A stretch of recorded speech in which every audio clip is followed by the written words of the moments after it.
যুদ্ধবিরতির মধ্যেও শবে বরাতের রাতে নৃশংসতার নজির গড়ল দখলদার ইসরায়েল।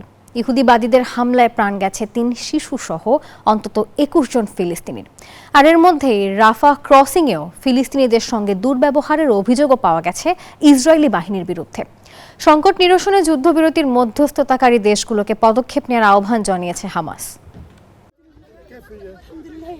নিজ ঘরে ফিরতেও যেন পেরোতে হচ্ছে হাজারো বাধা।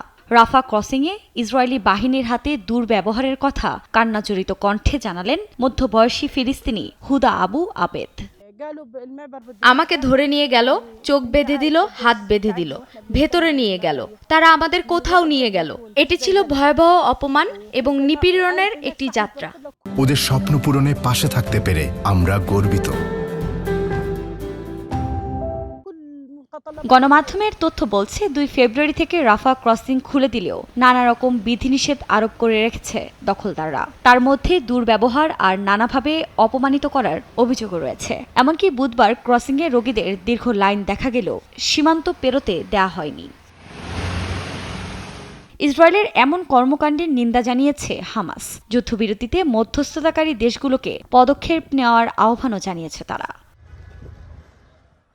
এদিকে গাজায় যুদ্ধবিরতি লঙ্ঘনে নিজেদের নজির নিজেরাই ভাঙছে ইসরায়েল। পবিত্র শবে বরাতের রাতে দখলদারদের হামলায় নিহত হয়েছেন শিশুসহ বেশ কয়েকজন।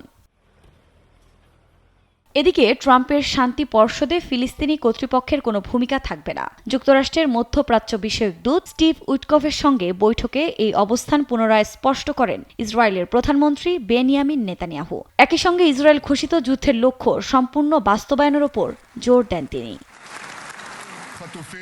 আফরিন মৌ, নিউজ 24।